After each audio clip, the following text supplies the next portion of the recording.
right, so draw a right triangle. That's the first part of the set of directions here. So all you need to do in all these is draw a right triangle. And if we are all consistent and draw the same right triangle, then that'll be fine. Just put the angle in the left-hand corner, and we're good. We have the same triangle, we're being consistent. It's not drawn to scale. I don't care if it was supposed to be 27 degrees and this is more like 28 degrees. That's not a big deal. It's not an art contest, it's a math contest. So throw the 27 degrees down in the corner. In B, the angle is S. Throw that down in the corner. And in C, the angle is 52. Put that down in the corner. Again, could these angles both look the same and be different measures? No. Do I care? No. It's just a drawing. It's a sketch to make sure that you understand how all these parts go together. All right? Now, in all of these, the hypotenuse is the long slanted side. Right? So, if you want, you could go through all three of these problems right now and say, okay, they gave me cosine. They handed me cosine, meaning that this is adjacent and this is hypotenuse. So, toa, the part, tells you that R is adjacent and 8.5 is hypotenuse. So I'm going to go ahead and lock in the 8.5 there. In B, they gave me tangent. So does that involve the hypotenuse? No. All right? So let's move on to C. In C, again, they delivered cosine to me. So they were giving me adjacent and hypotenuse. So let's lock in the hypotenuse, the easier one, here. Z would be the hypotenuse.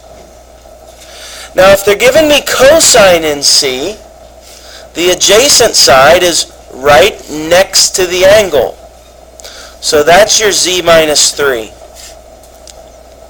Move over to B. Tangent. Now I know it's the inverse tangent. That means that in here is the ratio, out here is the angle.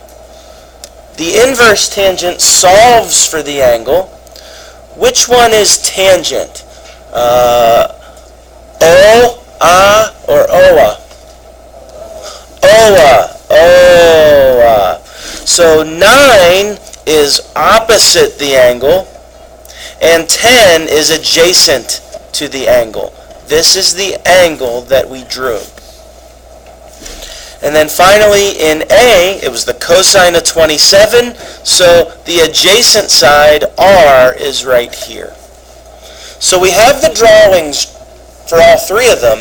Now let's go ahead and solve part A. All right?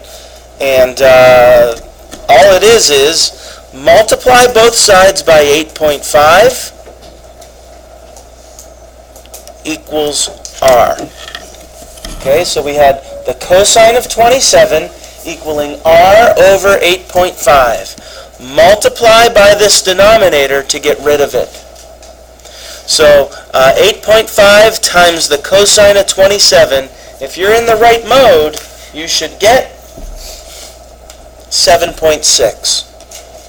7.6 should be the adjacent side. 7.6. Is 7.6 pretty big compared to the hypotenuse, 8.5? Is 7.6 kind of close to 8.5? Yes. Is that reasonable? Is 27 a relatively skinny angle? 27 degrees. Yeah. So this side over here is going to be pretty small. This one's going to be medium. And then the hypotenuse is always large, right? Small, medium, large. So it makes sense that that is 7.6, and it's sort of relatively big compared to the hypotenuse.